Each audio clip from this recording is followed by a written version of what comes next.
Bonjour à tous, merci de regarder François. Beaucoup de gens ont été fascinés ou passionnés de voir qu'en Italie, les intellectuels se rassemblaient pour discuter des questions de démocratie après ce que certains dénoncent de dérives sanitaires ou d'autres jugent être des politiques liées aux mesures sanitaires.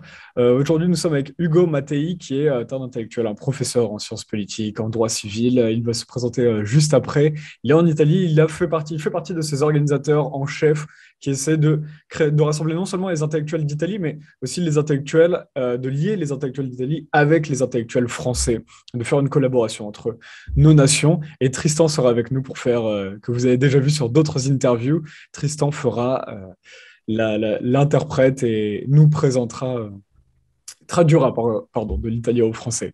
Bonjour à vous deux, bonjour Tristan, merci déjà de Bonjour. la traduction. Et bonjour Monsieur Mattei. Buongiorno. Mi chiamo Ugo Mattei, sono professore di diritto civile all'Università di Torino e di diritto internazionale all'Università della California. Donc Hugo Mattei, professeur de droit à l'Université de Turin et aussi de droit civil aux États-Unis à l'Université de Berkeley. Da oltre 20 anni sono un attivista a livello internazionale nella difesa dei beni comuni e della proprietà pubblica. Ça fait plus de 20 ans qu'il est un activiste dans la défense des eaux communes et contre la privatisation. Nel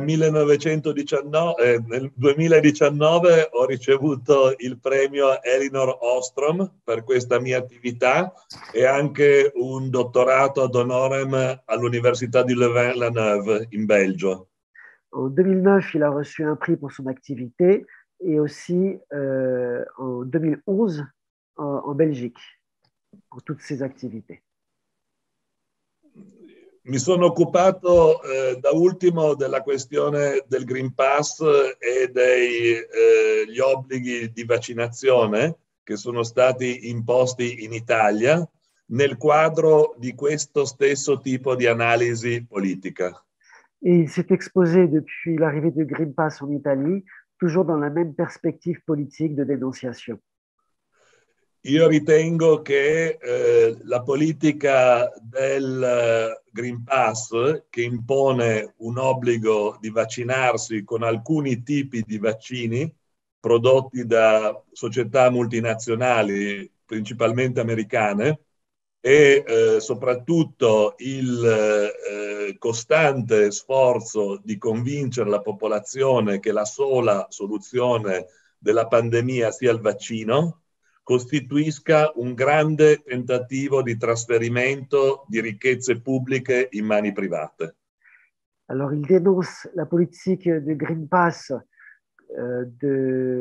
notamment des vaccins qui sont produits par des entreprises privées, comme un transfert des droits publics à des entreprises privées, c'est-à-dire une privatisation. Donc, toujours dans la même perspective de privatisation, il démontre comment la vaccination est une continuation des transferts du public au privé. A partire dal neoliberismo si sono privatizzati tutti i servizi pubblici Depuis e le tutti i beni libéralisme, comuni e oggi si privatizza il bene comune più importante, che è la salute. Depuis le début de la privatisation, on a cessé de privatiser les biens publics, par exemple l'eau, sur laquelle il a beaucoup travaillé, et maintenant on arrive à une dernière étape qui est la privatisation de la santé. A questo si aggiunge un evidente tentativo di usare l'algoritmo e l'intelligenza artificiale come controllo sociale invece del diritto. Et aujourd'hui, on arrive à encore une dernière étape de remplacer le droit par l'algorithme, par des procédés algorithmiques qui vont permettre un contrôle sur les populations.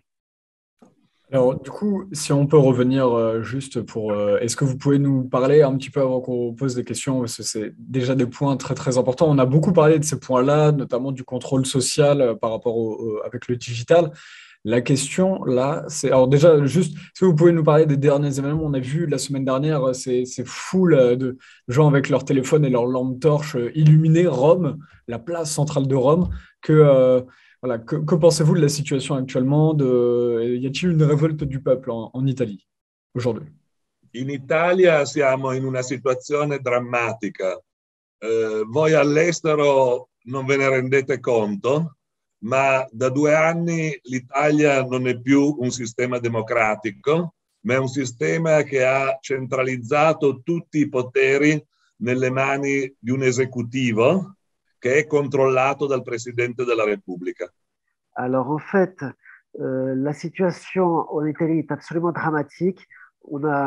C'est difficile de s'en rendre compte de l'extérieur, mais ça fait 2 ans qu'il y a une concentration des pouvoirs par l'exécutif et donc un écroulement de la démocratie.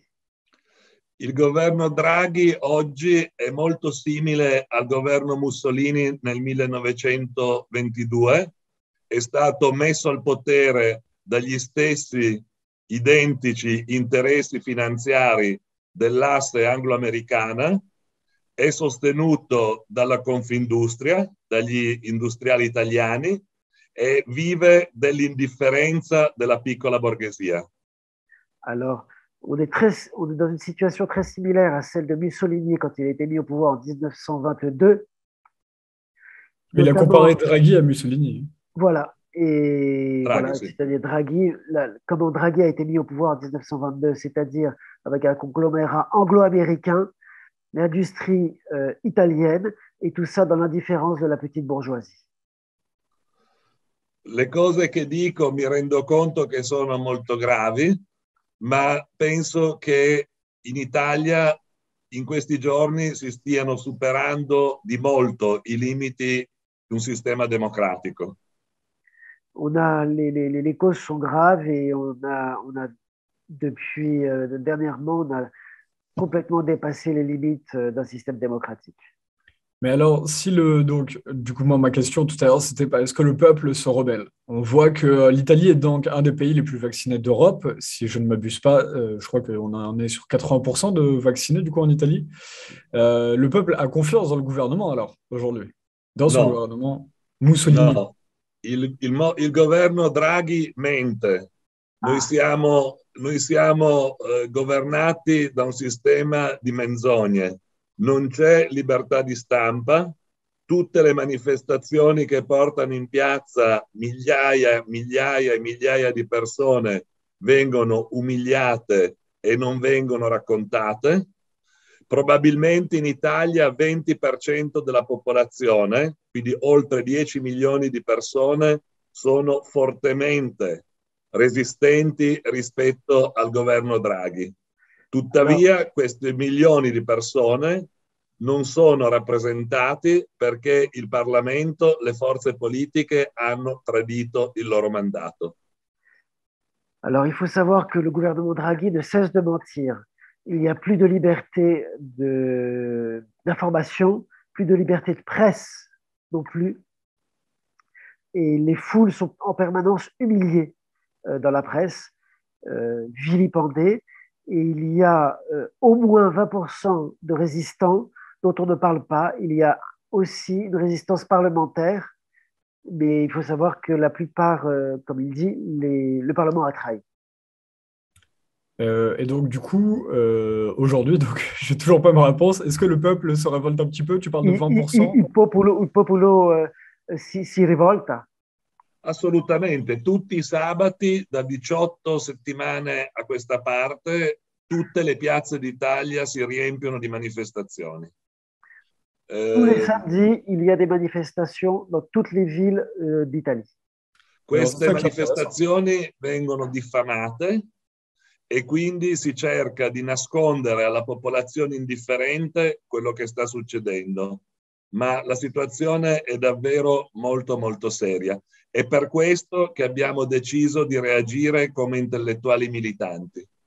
Alors, bien sûr, toute résistance est diffamée, les manifestations sont diffamées, le gouvernement ne cesse de cacher ce qu'il se passe en réel, la situation est très sérieuse et c'est à cela que les intellectuels ont décidé, contre cela, que les intellectuels ont décidé de se réunir. Pour faire un petit point avec. Alors, oui, on va revenir sur cette réunion des intellectuels. Juste avant, nous, par exemple, en France, on a vu que les manifestations donc, ne mènent pas à grand-chose, puisque le gouvernement avance, peu importe le nombre de manifestants pour l'instant. Mais par contre, en Guadeloupe, ils ont commencé à considérer le peuple à partir du moment où le peuple, finalement, est devenu violent, c'est-à-dire depuis 2 semaines. Et là, maintenant, le ministre des Outre-mer a dit on va commencer à discuter avec le peuple. Donc le peuple a réussi non pas par la paix, mais alors un petit peu par la violence. Alors, comment est-ce qu'on voit ça en Italie? Est-ce que In Italia i governi disprezzano il popolo, i governi tecnici. Proprio ieri Mario Monti ha dichiarato che c'è troppa libertà di stampa e che occorrerebbe un'ulteriore restrizione alla possibilità del dissenso di esprimersi. I governi tecnici non rispondono al popolo, i governi tecnici tuttavia utilizzano strategie di repressione. Per il momento in Italia violenza non ce n'è stata. Noi speriamo di usare sistemi costituzionali, ma quello che stiamo facendo noi è una resistenza costituzionale. Alors, Prends des notes, Tristan. Prends des Ouais, notes. je prends des notes pour le traduire parce que sinon il va vite. Le gouvernement Monti donc continue de mépriser tout mouvement populaire et tout mouvement de résistance. Il a même dit qu'il y avait trop de liberté et il a émis l'idée de limiter la liberté d'opinion et d'information. Enfin, c'est incroyable. Donc la répression est de plus en plus forte. En revanche, il n'y a pas de violence. Et ils espèrent en Italie que cela puisse se passer sans violence. Et pour le moment, ils utilisent encore le système et c'est surtout une lutte constitutionnelle qu'ils sont en train de mettre en place. Alors, du coup, on a parlé tout à l'heure de rassemblement des intellectuels. Est-ce que les gens répondent? Comment est-ce que beaucoup d'intellectuels se lient au combat, créent du lien? Io ho partecipato a moltissime piazze in queste settimane e ho riscontrato una necessità di offrire un'elaborazione seria della nostra critica. Le piazze non bastano, ma sono le piazze a chiedere che gli intellettuali si mobilitino. Alors, donc, il a fait beaucoup de manifestations et il s'est rendu compte qu'il était temps aussi d'offrir aux manifestants et à cette cause-là des moyens intellectuels de former cette résistance. Et donc, ils se sont réunis à partir de ça. Centinaia di migliaia di persone hanno seguito il nostro primo convegno del 10 di novembre e allora abbiamo deciso di organizzare una struttura stabile perché questo tipo di intelligenza collettiva e di elaborazione critica possa essere prodotta in modo costante et construire una vera e propria resistenza. Donc, en fait, le congrès du 10 novembre que nous avons fait a été suivi par des centaines de milliers de personnes. Donc, on s'est rendu compte ils se sont rendus compte du succès de ça, de l'importance. Ils ont décidé à partir de là de créer une structure plus stable et plus pérenne qui puisse élaborer une intelligence critique, un esprit critique, une intelligence collective qui puisse accompagner les mouvements de résistance. Nella tradizione dell'International University College di Torino, gli intellettuali non stanno lontani dalle questioni materiali. Perciò abbiamo invitato e sono venuti anche parlamentari, sono venuti i portuali di Trieste, ci sono lavoratori della logistica, ci sono stati perfino degli esponenti delle forze di polizia e ci sono gli esponenti del movimento studentesco che resiste al Green Pass. Stiamo cercando di costruire una grande coalizione sociale alternativa. Donc, pendant cette réunion à l'International University College of Turin, donc les questions matérielles, c'est-à-dire pratiques, ont toujours été au centre de leurs préoccupations. C'est pour ça que ce congrès a tout de suite réuni des parlementaires, les dockers, notamment les dockers de Trieste, qui ont commencé cette, voilà, qu'on connaît tous On a maintenant, beaucoup parlé à dont on a François. beaucoup Comme parlé à ce François. congrès, c'était ce congrès que peut-être certains ont vu à François, c'est celui qu'on a relayé il y a 3 semaines. Voilà, Voilà, c'est le rassemblement exactement. des intellectuels. Voilà, des agents de logistique, la police aussi, comme on sait qu'en Italie est très révoltée, comme en France. Aussi les étudiants qui sont contre le Green Pass.